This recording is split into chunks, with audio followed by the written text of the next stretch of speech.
Qu'est-ce que font les êtres quand on leur dit, ben voilà ces gens, arrêtez-les, mettez-les dans les trains et emmenez-les là-bas, on va les cramer?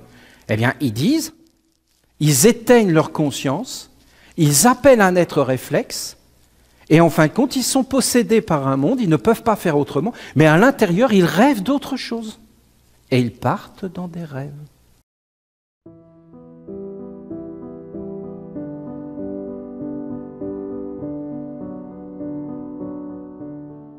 Si les enseignements d'Olivier Manitara vous intéressent, vous pouvez vous inscrire à la lettre du Cercle Essénien.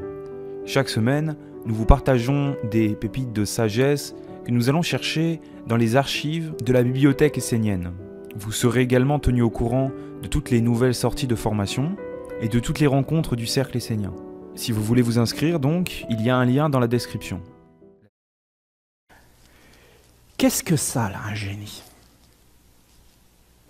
C'est une mémoire. Vous vous rendez compte de ce que je vous dis là? C'est la mémoire. Qu'est-ce que la mémoire? La mémoire, c'est un corps. Comment expliquer ça? Un corps. Un corps. Un corps physique? Non. Il vit où? Dans un autre monde. Mais où ça? Dans le monde de la mémoire. Tu ne te rappelles plus d'une chose, qu'est-ce que tu fais? Tu la cherches. Tu es là, tu te concentres. Tu te concentres. Et là, tu te dis, bon, c'est quoi? C'était quoi? Mais c'était quoi? Je le savais. Ça revient. Ça y est, tu le sais. Tu vis avec. Pourquoi? Tu as un corps. Pour qu'une chose vienne à toi, il faut que tu aies un corps. Si tu n'as pas de corps, ça ne vient pas. Tout autour de toi, là, c'est la merveille. Si tu n'as pas les organes pour le voir, tu ne le vois pas. Il y a des êtres, ils sont dans la beauté, ils vivent en enfer. Ça n'a rien à voir avec le monde extérieur. Tout ça est intérieur. Tout est intérieur. Et nous sommes des créateurs. Et nous avons des corps et des lignées. Et à travers nos parents, nous n'avons pas reçu qu'un corps. Nous avons reçu un ciel, une âme, une terre. Tu honoreras ton père et ta mère, le ciel et la terre. Et en réalité, qui nous sommes réellement? Nous sommes vivants. Hein? Juste au-dessus du corps, qu'est-ce que tu as? La vie. Sépare le monde de la vie, ce n'est pas possible. Tout est vivant. Tout est vivant. Qu'est-ce que Dieu? Dieu, c'est la vie. Si tu veux avoir la meilleure représentation de Dieu, c'est la vie. Qu'est-ce que la vie de Dieu? La vie, qu'est-ce que c'est? Comment nommer ça? Ce qu'on peut être sûr et certain de la vie, qui se révèle à nous, c'est que la vie est intelligente. Partout où elle est, elle forme l'intelligence. Elle est organisatrice. La vie est divine. À partir du moment où je suis vivant, c'est que j'ai Dieu en moi. À partir du moment où j'ai Dieu en moi, que je bouge avec Dieu, que je parle avec Dieu, que je pense avec Dieu, puisque je ne peux pas être en dehors, vous vous rappelez le début, c'est que je suis Dieu. Allez jusqu'au bout du raisonnement. C'est que je suis Dieu. Il n'y a pas d'autre Dieu que Dieu. Dieu seul est Dieu. Il est la vie. Tout est Dieu. Pourquoi on ne le voit pas? Parce qu'on n'a pas le corps. Mais si on a le corps, ça devient une évidence. Rappelle-toi. Rappelle à toi. Rappelle à toi. Rappelle-toi toi-même qui tu es. À travers toutes les stades de l'existence. Qui tu es. Mais tu ne peux le savoir que si tu as le corps. Mais tu ne peux avoir le corps que si tu as le ciel. Parce qu'on te transmet. On t'a transmis ton nom. On a créé une ombre, un être faux de toi. Tu te vois dans le plan physique et tu vois un corps. Tu te regardes dans les mondes invisibles et là tu vois Olivier. C'est-à-dire un être faux. Une ombre. Un mensonge. Est-ce qu'il existe? Oui. Il est là. Et c'est lui qui est dans le corps. Et à quoi il est rattaché? À des mondes de mémoire, à un esprit qui est à l'intérieur de lui et qui vit. Alors il va dire, c'est quoi? Je suis français. J'aime ça et je n'aime pas ça. J'ai des affinités en fonction des astres, de mon hérédité. Et Olivier va mourir. Cette ombre va continuer à exister et à perdurer. Plus ou moins longtemps. Plus ou moins longtemps. Est-ce que cette ombre a une âme? Au bout d'un moment, non. Mais peut-être qu'elle n'en avait pas non plus pendant qu'il était vivant. Ça veut dire que c'est quoi? C'est des réflexes. Réflexes. J'ai faim, je mange. Je dois penser. Même la spiritualité devient un réflexe. J'ai de la spiritualité parce que mon arrière-grand-mère avait de la spiritualité. C'est un corps qui a été transmis. Un corps de spiritualité, ici. Après la mort, est-ce qu'il va vivre? Plus ou moins longtemps. Plus ou moins longtemps. En fonction des principes avec lesquels il s'était associé. En bien ou en mal. Sinon, qu'est-ce qu'il va faire? Il va disparaître, comme le corps physique. Au bout d'un moment, c'est une ombre. Après, vous avez des régions supérieures, des principes supérieurs de l'existence. Alors, si vous atteignez ces principes supérieurs, alors vous allez pouvoir continuer à vivre. Vous prenez la majeure partie des humains. Écoutez bien ce que je vais vous dire, c'est très surprenant. J'ai d'ailleurs touché à un problème qui m'a souvent perturbé. Je me suis souvent dit, mais comment c'est possible? Parce que vous savez, nous en Europe, Europe, une ombre, d'accord? C'est un corps, vous comprenez? Non, mais il faut comprendre comment ça fonctionne. Nous, en Europe, on a subi ces choses tellement incroyables, mais ça s'est subi partout, parce que ça a toujours existé, en réalité, il ne faut pas non plus focaliser. Il y a quand même une barbarie incroyable dans l'homme, quelque part, c'est vrai. Et quand on voit, moi, ce qui m'étonnait, c'était tous ces fonctionnaires qui faisaient rentrer des gens dans des trains et tout ça. C'est-à-dire qu'un fonctionnaire, tu lui donnes un ordre, il fonctionne. J'avais vu un pilote de chasse à un avion qui coûte très très cher, qui coûte des milliards. C'est quand même quelque chose, ça commence à chiffrer. Et le pilote partait c'était les conflits dans l'Europe de l'Est. Et ce pilote, c'était un être qui était éduqué. Éduqué, donc, on lui a formé un corps. C'est un morceau de terre. Et on l'a éduqué. Qui l'a éduqué? Pourquoi? Et en quoi consiste cette éducation? Est-ce que c'est l'éducation d'une âme ou est-ce que c'est un réflexe? C'est-à-dire qu'on lui a enseigné des réflexes, de façon à ce que devant des situations, il réagisse de telle façon et regarde de telle façon, tel comportement, et donc soit animé par tel esprit, telle mémoire et telle intelligence. Ça va loin, Ce garçon, très bien, très très bien, bien éduqué, un ingénieur, il se retrouve dans un avion avec des missiles pour aller tuer des gens, sans regarder qui, c'est-à-dire, parlons clair, femmes, enfants, grand-père, grand-mère, tout ce qui bouge. C'est ça. Et vous savez ce qu'il fait, le bonhomme, à l'intérieur de l'avion? Il prie. C'est pas un stupide GI qui est là avec ses jeux vidéo. Parce que qu'est-ce qu'ils sont bêtes des fois quand on nous les montre. Lui, il faut quand même le dire. Et il s'est voulu. Ces gens sont formés. Après, ils s'éveillent. Qu'est-ce que j'ai fait? Mais c'est trop tard, mon ami, c'est fait. Parce que quand c'est fait, c'est un corps, tu ne peux plus l'arrêter. Il est en train de prier dans l'avion parce qu'il est chrétien. Et il dit que l'ordre ne vienne pas. Que l'ordre ne vienne pas. Voilà sa prière. Et il raconte, à chaque fois il est dans l'avion, il fait le voyage. Et il attend. Et là, il prie. Je t'en prie, Jésus, que l'ordre ne vienne pas. Jésus, c'est un corps. Jésus, c'est un homme qui a fait un corps à un ange. Et qui a amené une bénédiction pour des siècles et des siècles. D'êtres qui vont se raccrocher à ce corps de Jésus pour, en fin de compte, essayer de retrouver la mémoire d'un homme vrai sur la terre, digne. Mais là, l'homme, il est dans son avion, il a tous ses diplômes, il est ingénieur, il est le sommet de la création du monde des hommes, et il se tourne vers Jésus en disant, pourvu que ce monde n'arrive pas à aboutissement. Alors le journaliste lui dit, mais alors si on vous donne l'ordre? Si on me donne l'ordre, j'appuie. C'est un réflexe.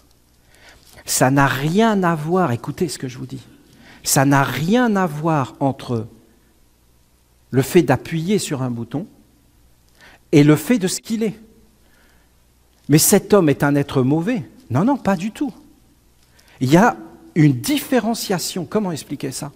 Quand cet homme va mourir, vous avez l'être réflexe qui a été créé en lui, qui va vivre là, et qui va sauter sur un autre militaire. Et vous avez lui, qui va aller dans sa prière et dans l'être qu'il est vraiment au plus profond de lui. C'est-à-dire un être bon, un être qui veut faire du mal à personne et qui se trouve dans une situation bloquée. Qu'est-ce que font les êtres quand on leur dit, ben voilà ces gens, arrêtez-les, mettez-les dans les trains et emmenez-les là-bas, on va les cramer? Eh bien, ils disent, ils éteignent leur conscience, ils appellent un être réflexe, et en fin de compte, ils sont possédés par un monde, ils ne peuvent pas faire autrement, mais à l'intérieur, ils rêvent d'autre chose. Et ils partent dans des rêves. Et quand ils meurent, en réalité, ils vont dans les rêves qu'ils ont eus d'une autre vie, et ces choses, et ils laissent en bas. Mais il faut encore qu'il y ait un lien entre les mondes. S'il n'y a plus de lien entre les mondes, il n'y a plus de mémoire. S'il n'y a plus de mémoire, c'est fini. Tu ne peux même plus avoir de lien avec ta destinée plus haute, avec des mondes plus hauts, et même après la mort. Et tu restes enfermé dans des mondes en décomposition. Jésus a dit, faites cela en mémoire. La mémoire de qui je suis, au plus profond. Alors vous pouvez comprendre un peu plus qu'est-ce que c'est se faire des corps. Nous voulons faire des corps purs, par des traditions, par des alliances, des écritures, des affinités, où nous voulons dégager ces mondes et faire des nouveaux corps qui vont apparaître autour de toi. Nous, les Esséniens, qu'est-ce que nous faisions il y a des siècles et des milliers d'années sur la terre où nous connaissions ça? Qu'est-ce que nous faisions? Très simple. On détruisait systématiquement ces mondes. Mais ce n'est plus aujourd'hui. Mais comment on les détruisait? On prenait Olivier formé par le monde des hommes, on l'amenait devant Michael et on le faisait passer dans le feu. Et il était entièrement détruit. Il n'existait plus. Et on respirait. Et on était heureux. Parce que Dieu seul est. Et rien ne doit être en dehors de Dieu. Et Dieu seul doit être la lumière. Et si jamais il y avait un seul acte qui était fait contre Dieu, un seul regard, une seule chose, on se redressait et on le faisait passer par le feu de Michael. Que rien du monde des hommes n'existe, que seul ce qui est divin existe, et que l'homme soit instrument pour un monde supérieur. À partir de ce moment-là, cette sagesse n'est plus. Vous savez, j'ai été en Grèce, et j'ai adoré. Hein. Je pense que vous aussi, vous avez aimé, surtout la nourriture. Bon. Et donc, qu'est-ce qu'il y a en Grèce? D'abord, ils conduisent extraordinairement bien, ce qui montre que ce peuple montre qui est ce peuple. Vous avez vu? Il vous laisse passer. Ça, c'est incroyable. Ça montre beaucoup de choses dans la vie. Et si vous regardez bien, sur la route, il y avait des petites églises posées sur...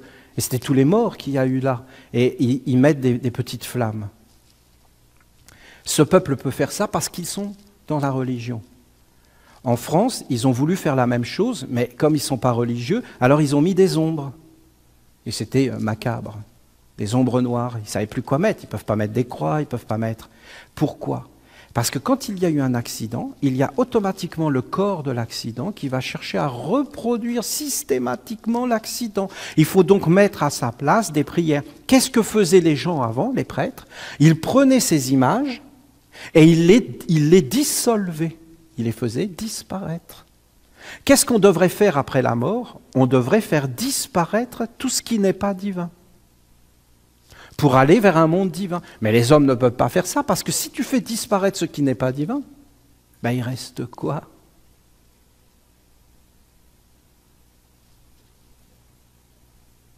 Ils n'ont pas été éduqués pour vivre avec. Voilà. Si tu perds la mémoire, tu perds le fil. tu ne sais plus qui tu es. Tu veux dire quoi, Olivier, dans tout ce que tu dis? Je dis que vous avez plusieurs vies dans cette vie. Je dis que vous vivez la nuit des expériences, que vous revenez le jour, que vous ne vous en rappelez pas. Je dis que vous faites plein d'expériences dans la vie, mais vous ne savez pas ce que vous faites. Vous rencontrez des êtres, il y a des échanges qui se font, il y a des corps qui se forment, mais vous en êtes inconscient. C'est ça que je dis. Ce n'est pas parce que vous êtes inconscient d'une chose que cette chose n'existe pas. Et quand vous deviendrez conscient, vous la verrez. Elle sera là et ce sera une évidence. Regardez quelqu'un qui perd la mémoire.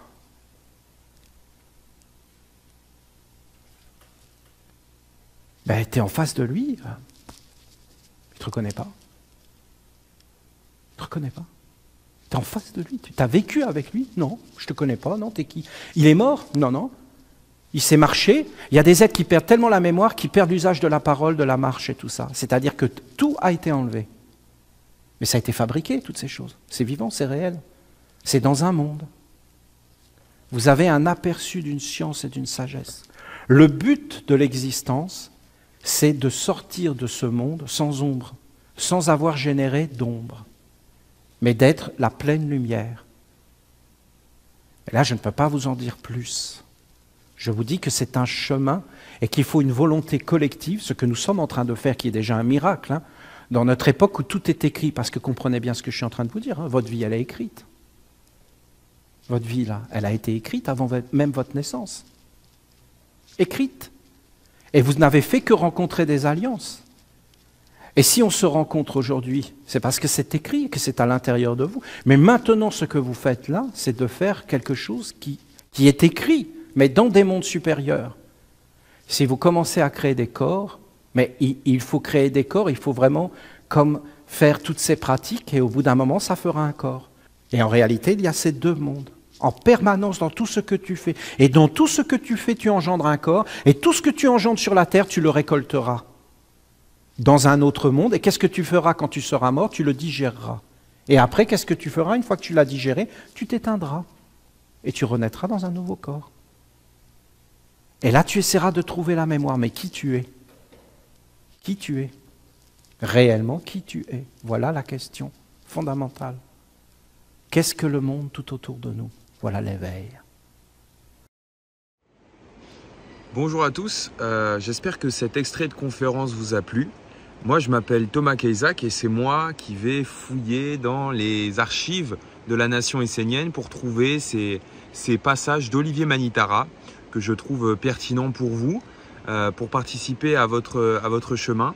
Donc cet extrait-là fait partie d'un corpus d'enseignement qui est disponible sous la forme de formation sur le site du Cercle Essénien. Donc à l'heure où cette vidéo sort, il y a une offre qui propose les bases de l'enseignement essénien, donc un ensemble de 3 formations d'Olivier Manitara qui est à un tarif intéressant. Donc je vous laisse aller regarder tout ça, le lien est dans la description. Je vous embrasse, je vous souhaite une belle fin de journée et à bientôt pour de prochains enseignements.